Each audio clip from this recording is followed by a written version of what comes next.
What's going on, everybody? In this video, we're going to be going over the contents of my homemade first aid kit. And towards the end of the video, I'll be giving you guys some tips on how to start your own.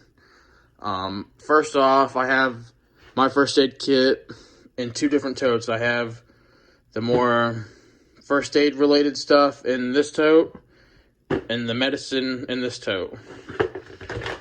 So, like I said, in this tote is all medicine. It's prescription medicine, bottles of medicine, other medicine that we've had. A lot of these bottles haven't been opened. Some of them are new, some of them have been opened. And the reason there's a Sharpie in here, because if I'm getting low, I'll just take the Sharpie, draw an X on the bottle. That way I know to refill it. So in the main first aid kit,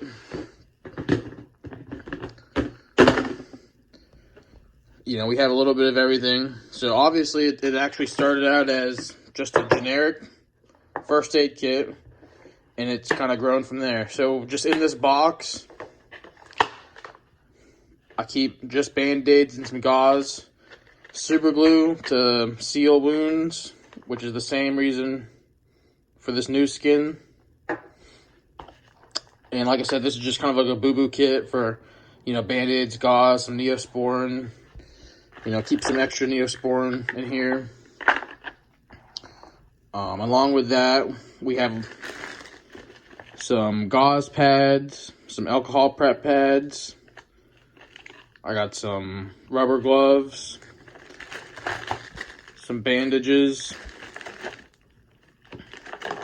These are cold compression packs. You just pop them and they get cold, ice packs. I got another Sharpie in here for the same reason I do in the medicine. Got some tape, some medical tape. And like I said, this is a little bit of everything. A lot of this stuff isn't used, or it's new, and we'll use it when we need it. Got some Vicks chest rub for when you're feeling a little sick. I like to keep things in little baggies to kind of separate them.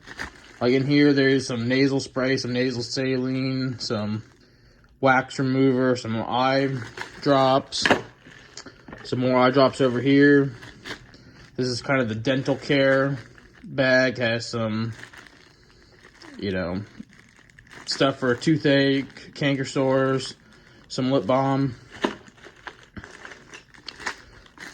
These are the thermometers.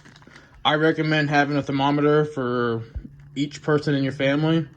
So I have one for me and my wife, and obviously our baby has her own thermometer.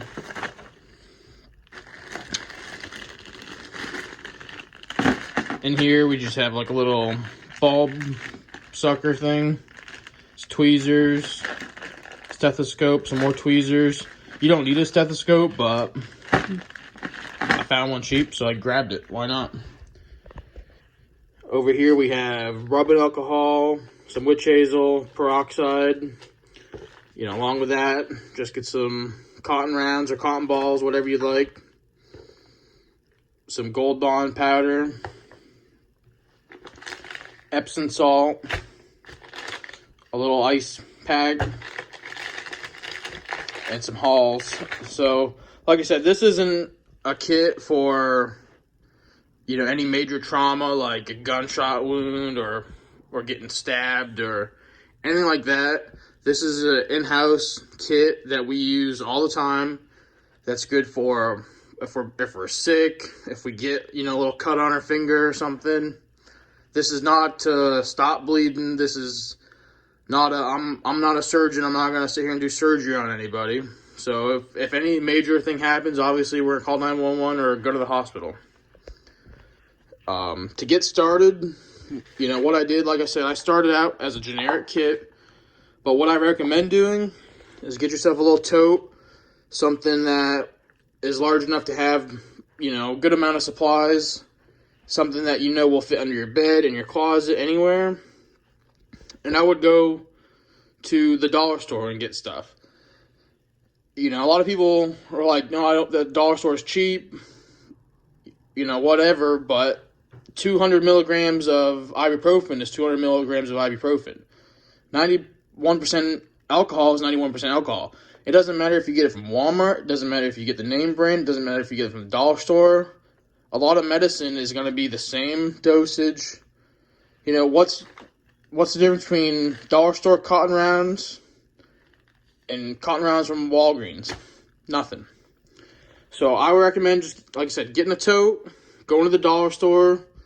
You know, start off small if you want. Start off, you know, budget $20. Start off getting 20 items from the dollar store. You know, I would get the basics like some alcohol, some peroxide, Band-Aids, a couple bandages. I would get a couple of these Ace bandages, a couple gauze pads, some alcohol prep pads, and then I would go from there. I would go for medicine. Then I would go for other items like these cold ice packs. But I would not go out and buy a $10, $20 kit that looks like this when it's just going to give you minimum items. Go out, build your own, do some research, build your own, get what's going to be best for your family.